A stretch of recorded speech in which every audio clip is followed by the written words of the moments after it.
Hello friends, welcome to study with Kashi. तो friends, अगर आप भी 25 फरवरी को केमिस्ट्री का एग्जाम देने वाले हैं तो ये वीडियो आपके लिए बहुत ज़्यादा इंपॉर्टेंट होने वाली है, क्योंकि आज की वीडियो में हम लेकर के आए हैं क्लास 12 केमिस्ट्री के मोस्ट इंपॉर्टेंट कैसे प्राप्त करेंगे केवल रासायनिक समीकरण दीजिए। तो चलिए फ्रेंड्स, हम अपनी वीडियो को स्टार्ट करते हैं। और वीडियो स्टार्ट करने से पहले मैं आपको बता दूँ कि आज की वीडियो में हम 2017 से 2025 तक बार बार पूछे गए कैसे प्राप्त करेंगे को करने वाले हैं, तो आप वीडियो में लास्ट तक जरूर बने रहिएगा। तो देखिए, इसमें हमारा फर्स्ट है ग्लूकोज से एन हेक्सेन कैसे प्राप्त करेंगे। और देखिए, इसमें आपको थ्योरी नहीं लिखनी होती है, इसमें आपसे बोला जाता है कि कैसे प्राप्त करेंगे केवल रासायनिक समीकरण दीजिए, यानी कि हमें सिर्फ रासायनिक समीकरण देनी होती है और रासायनिक समीकरण के नीचे हमें नाम मेंशन करना होता है। अगर आपने इस प्रकार से ये क्वेश्चन किया तो आपको पूरे में से पूरे मार्क्स मिलेंगे। तो देखिए, ग्लूकोज, सबसे पहले बात करें ग्लूकोज के सूत्र की। तो ग्लूकोज का सूत्र क्या होता है? ये होता है C6H12O6। और देखिए, ये तो ग्लूकोज का सूत्र है। अब इसका संरचना सूत्र क्या है, यानी कि C6H12O6 को हम किस प्रकार लिख सकते हैं? इसको हम लिख सकते हैं CHO सिंगल बॉन्ड CHOH की 4 सिंगल बॉन्ड CH2OH। तो इसको हम कुछ इस प्रकार से लिख सकते हैं। और देखिए, इसका क्या नाम है? इसका नाम है ग्लूकोज। और नीचे नाम आपको ज़रूर मेंशन करना है, ग्लूकोज। अब हमें क्या करना है? हमें ग्लूकोज से एन हेक्सेन बनाना है। तो इसके लिए हमें क्या करना होगा? इसके लिए हमें हाइड्रोआयोडिक अम्ल और लाल फास्फोरस को क्या करना पड़ेगा? से क्रिया करानी पड़ेगी और इनको गर्म करने पड़ेगा। तो हाइड्रोआयोडिक अम्ल और लाल फास्फोरस यानी कि रेड फास्फोरस के साथ इसकी क्रिया करानी करके इसको गर्म करना होगा। ठीक है, तो हमारा क्या बनकर तैयार हो जाएगा? हमारा बनकर तैयार हो जाएगा एन हेक्सेन, यानी कि CH3 single bond CH2 4 single bond CH3। तो ये क्या बनकर तैयार हुआ? ये हमारा बनकर तैयार हो गया है एन हेक्सेन। क्या बनकर तैयार हो गया फ्रेंड्स? ये हमारा बनकर तैयार हो गया एन हेक्सेन। मैं उम्मीद करती हूँ आपको अच्छे समझ में आ गया होगा। और देखिए, हमने एन हेक्सेन को इस प्रकार से लिखा है। और देखिए, आप चाहे तो एन हेक्सेन को ऐसे चैन के रूप में भी लिख सकते हैं कि CH3 single bond CH2 single bond CH2 single bond CH2 single bond CH2 single bond CH3। यानी कि हमें क्या करना है? हमें ये लिखना है 5 बार। ठीक है, यानी कि सॉरी, ये जो CH2 ये है 5 बार। और देखिए, अगर आपको यहाँ पर भी समझ नहीं आ रहा तो मैं आपको यहाँ पर बता देती हूँ कि एन हेक्सेन को हम और किस प्रकार से लिख सकते हैं। यानी कि यहाँ पर आपको चैन के माध्यम से नहीं समझ में आ रहा होगा, तो मैं आपको बताती हूँ कि ये है इस प्रकार CH3 CH2 single bond CH2 single bond CH2 single bond CH2 single bond CH3। तो ये हमारा क्या है? ये हमारा है एन हेक्सेन। मैं उम्मीद करती हूँ फ्रेंड्स आपको अच्छे से समझ में आ गया होगा। और देखिए, क्वेश्चन बहुत बार पूछा गया, यानी कि ग्लूकोज से भर भर के क्वेश्चन पूछे जाते हैं कि ग्लूकोज के रासायनिक विधि बताइए, रासायनिक गुण बताइए, या ग्लूकोज से एन हेक्सेन कैसे प्राप्त करेंगे, ग्लूकोज से ग्लूकोनिक अम्ल कैसे प्राप्त करेंगे। और देखिए, ये क्वेश्चन आपके दीर्घ उत्तरीय प्रश्न में आते हैं, जो कि मोस्ट इंपॉर्टेंट है। अब देखिए, अगला है ग्लूकोज से ग्लूकोनिक अम्ल कैसे प्राप्त करेंगे। तो देखिए, बात करें ग्लूकोज से ग्लूकोनिक अम्ल कैसे प्राप्त करेंगे, तो हम क्या करेंगे? हम यहाँ पर ग्लूकोज का ब्रोमीन जल द्वारा ऑक्सीकरण करा देंगे, तो हमें ग्लूकोनिक अम्ल प्राप्त हो जाएगा। ठीक है, तो देखिए, ग्लूकोज का सूत्र क्या होता है? यानी कि संरचना सूत्र होता है CHO सिंगल बॉन्ड CHOH की 4 सिंगल बॉन्ड CH2OH। तो ये क्या है? ये है ग्लूकोज। इसका नाम है ग्लूकोज। इसका नाम है ग्लूकोज। ये ग्लूकोज का अब हम क्या करेंगे? यहाँ पर हम ऑक्सीकरण कराएंगे। और ये जो ऑक्सीकरण होगा किसकी उपस्थिति में होगा? तो ऑक्सीकरण होगा ब्रोमीन जल की उपस्थिति में। ब्रोमीन जल यानी कि इसको बोलते हैं हम Br2 जल। ठीक है, तो ग्लूकोज का ऑक्सीकरण कराएंगे ब्रोमीन जल की उपस्थिति में, तो हमारा क्या बनकर तैयार हो जाएगा? हमारे यहाँ पर बनकर तैयार हो जाएगा ग्लूकोनिक अम्ल, यानी कि COOH सिंगल बॉन्ड CHOH की 4 सिंगल बॉन्ड CH2OH। तो इसका क्या नाम है? इसका नाम है हमारा ग्लूकोनिक अम्ल। ग्लूकोनिक अम्ल। मैं उम्मीद करती हूँ फ्रेंड्स आपको अच्छे समझ में आ रहा होगा कि ग्लूकोज का हमने ऑक्सीकरण कराया ब्रोमीन जल की उपस्थिति में, तो हमारा क्या बनकर तैयार हो गया? हमारा बनकर तैयार हो गया ग्लूकोनिक अम्ल। और ग्लूकोज ऑक्सीकृत करके क्या बनता है? ग्लूकोनिक अम्ल बनता है। ये बात आपको ध्यान रखनी है। और ये रिएक्शन सिद्ध करती है कि ग्लूकोज का कार्बोनिल समूह एल्डिहाइड समूह के रूप में उपस्थित है। अब देखिए, कई बार आपसे पूछा जाता है कि सिद्ध कीजिए कि ग्लूकोज का कार्बोनिल समूह एल्डिहाइड समूह के रूप में उपस्थित है। तो देखिए अगर आप इस प्रकार से अभिक्रिया लिख करके आएंगे, यानी कि ये रिएक्शन लिख करके आएंगे और फिर नीचे लिख देना है आपको कि ये रिएक्शन सिद्ध करती है कि ग्लूकोज का कार्बोनिल समूह एल्डिहाइड समूह के रूप में उपस्थित होता है।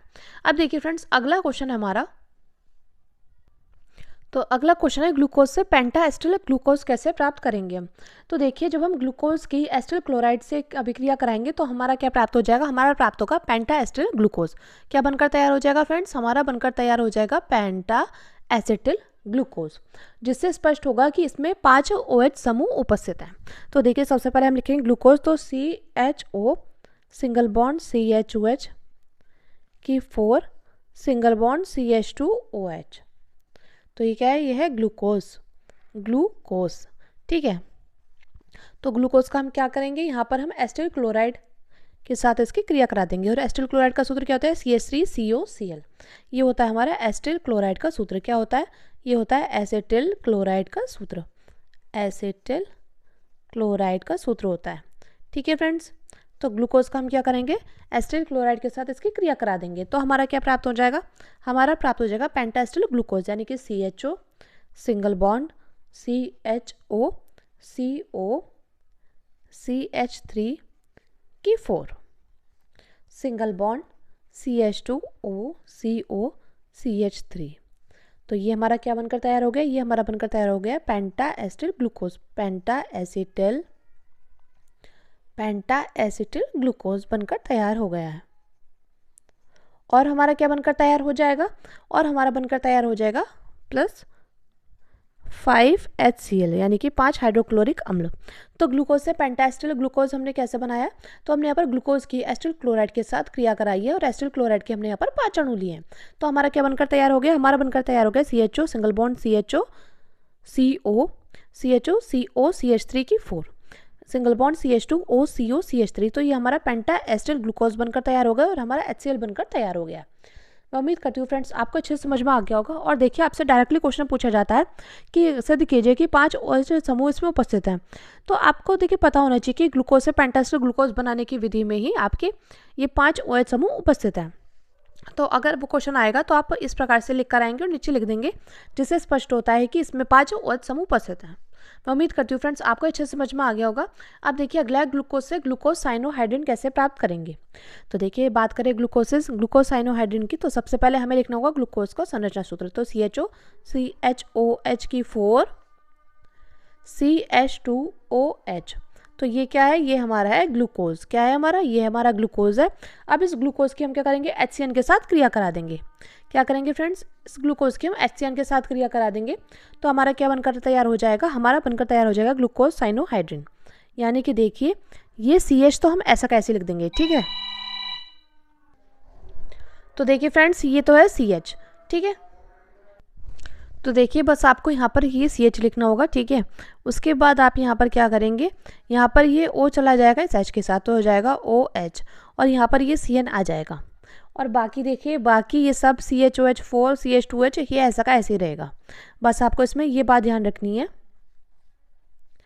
CH2OH। तो इसका क्या नाम है, इसका नाम बनकर आया ग्लूकोज साइनोहाइड्रिन।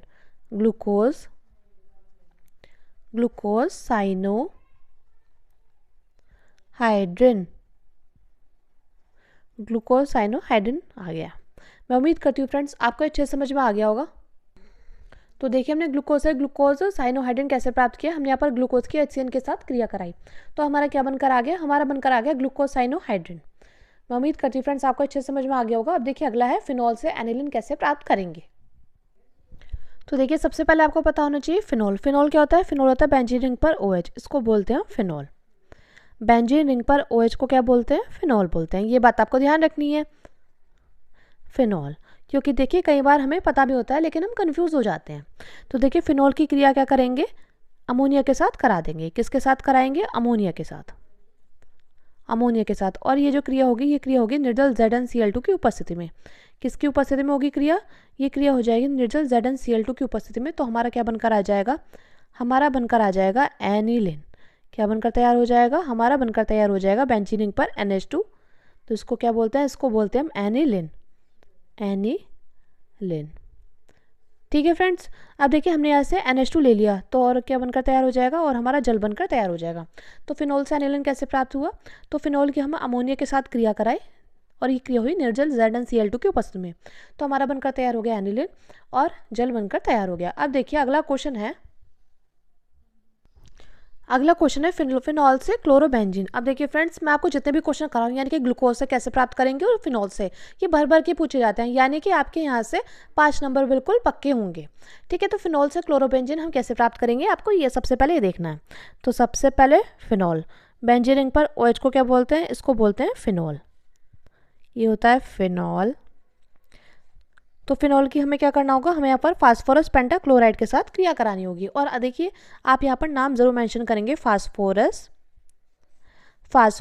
पेंटाक्लोराइड, फास्फोरस पेंटा, हम फिनॉल की फास्फोरस पेंटाक्लोराइड की उपस्थिति में क्रिया कराएंगे तो हमारा क्या बनकर आ जाएगा, हमारा बनकर आ जाएगा क्लोरोबेंजीन, यानी कि बेंजीन रिंग पर Cl को क्या बोलते हैं, क्लोरोबेंजीन। और देखिए फ्रेंड्स, डायरेक्टली आपसे कई बार पूछा जाता है कि क्लोरोबेंजीन हम कैसे प्राप्त करेंगे। तो देखिए अगर आप ये वाली विधि लिख करके आएंगे कि फिनॉल की फास्फोरस पेंटाक्लोराइड के साथ क्रिया कराने पर क्लोरोबेंजीन प्राप्त होता है, तो आपको पूरे में से पूरे मार्क्स मिलेंगे। तो अब देखिए HCl और हमारा फास्फोरस ऑक्सीक्लोराइड बनकर तैयार हो जाएगा, यानी कि PuCl3 बनकर तैयार हो जाएगा। मैं उम्मीद करती हूँ फ्रेंड्स आपको अच्छे समझ में आ रहा होगा। अब देखिए अगला है फिनॉल से बेंजीन कैसे प्राप्त करेंगे। तो देखिए हम फिनॉल से बेंजीन कैसे प्राप्त करेंगे, तो देखिए हम यहाँ पर लेंगे फिनॉल, तो बेंजीन रिंग पर OH को क्या बोलते हैं, इसको बोलते हैं हम फिनॉल।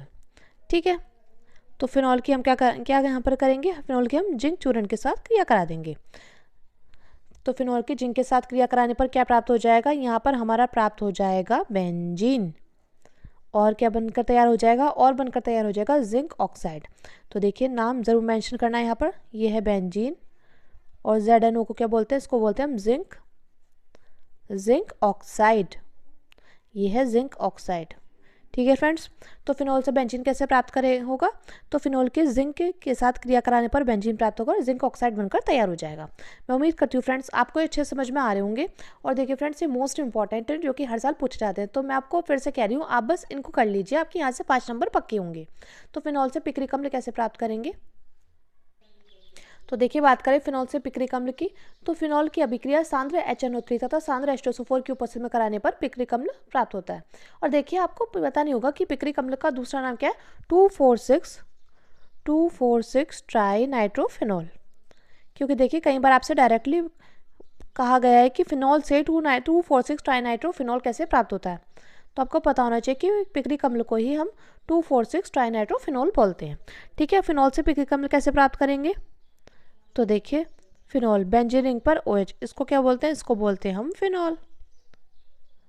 फिनॉल की हम यहाँ पर क्या करेंगे, हम यहाँ पर सांद्र HNO3 के साथ यानी कि सांद्र नाइट्रिक अम्ल की उपस्थिति में क्रिया करा देंगे, सांद्र नाइट्रिक अम्ल के साथ क्रिया करा देंगे। और ये क्रिया किसकी उपस्थिति में होगी, सांद्र H2SO4 की उपस्थिति में, सांद्र H2SO4 की उपस्थिति में क्रिया होगी। तो हमारा क्या बनकर तैयार हो जाएगा, हमारा बनकर तैयार हो जाएगा 2,4,6 ट्राई नाइट्रोफिनॉल, यानी कि पिक्रिक अम्ल। अब देखिए ये OH ऐसा कैसी, यहाँ पर ऑर्थो पोजीशन पर NO2, यहाँ पर भी ऑर्थो पोजीशन पर NO2। ठीक है, देखिए NO2 और यहाँ पर NO2, ये हमने इस प्रकार लिख दिया। ठीक है, बस पलट के लिखा है, बाकी ये ऐसे NO2 ही है। और यहाँ पर पैरा पोजीशन पर NO2। देखिए अगर आपको नहीं पता तो ये ऑर्थो पोजीशन है, ये वाली और ये वाली, ये मेटा पोजीशन है और ये पैरा पोजीशन है। तो इसमें क्या होता है, इसमें ऑर्थो पोजीशन पर और पैरा पोजीशन पर NO2 आ जाएगा, तो इसका नाम आप नीचे मेंशन कर देंगे कि पिक्रिक अम्ल, पिक्रिक अम्ल। और क्या बनकर तैयार हो जाएगा, और हमारा जल बनकर तैयार हो जाएगा, यानी कि 3H2। मैं उम्मीद करती हूँ फ्रेंड्स आपको अच्छे से समझ में आ गया होगा कि हमने फिनॉल से पिक्रिक अम्ल कैसे प्राप्त किया है। और इस पर आप स्टार लगा लीजिएगा, क्योंकि बहुत बार पूछी गई है, डायरेक्टली आपसे पूछा जाता है पिक्रिक अम्ल कैसे प्राप्त होगा या फिनॉल से पिक्रिक अम्ल कैसे प्राप्त करेंगे। तो आपको पता होना चाहिए कि फिनॉल की सांद्र नाइट्रिक अम्ल और सांद्र H2SO4 की उपस्थिति में क्रिया कराने पर पिक्रिक अम्ल बनकर तैयार हो जाता है। अब देखिए फ्रेंड्स, अगला मोस्ट इंपॉर्टेंट है, फिनॉल से बेंजोक्विनोन कैसे प्राप्त करेंगे। तो देखिए बात करें फिनॉल की, तो बेंजीन रिंग पर OH, इसको क्या बोलते हैं, इसको बोलते हैं फिनॉल, इसको बोलते हैं फिनॉल। अब फिनॉल की हम यहाँ पर क्या करेंगे, CrO2Cl2 के साथ इसको ऑक्सीकृत कर देंगे, तो हमारे यहाँ पर क्या प्राप्त हो जाएगा, हमारा प्राप्त हो जाएगा बेंजोक्विनोन। क्या प्राप्त हो जाएगा, हमारा प्राप्त हो जाएगा बेंजोक्विनोन। यहाँ पे भी हो, यहाँ पे भी हो, तो इसको हम पी बेंजो क्विनोन भी बोल देते हैं क्योंकि यहाँ पर पहला पोजीशन पर ऑक्सीजन है। तो पी बेंजो क्विनोन। तो फ्रेंड्स आज की वीडियो बस इतना ही। मैं उम्मीद करती हूँ आपके इस वीडियो से थोड़ी सी भी हेल्प मिली है, तो प्लीज़ हमारे चैनल को सब्सक्राइब कर लीजिएगा, वीडियो को लाइक शेयर कमेंट करना मत भूलिएगा। All the best for exam. और फ्रेंड्स यहाँ से आपको क्वेश्चन ज़रूर देखने को मिलेगा, इसलिए मैं आपको फिर से कह रही हूँ आप इसको अच्छे से तैयार कर लीजिएगा। Thank you, thanks for watching. मिलते हैं नेक्स्ट वीडियो में।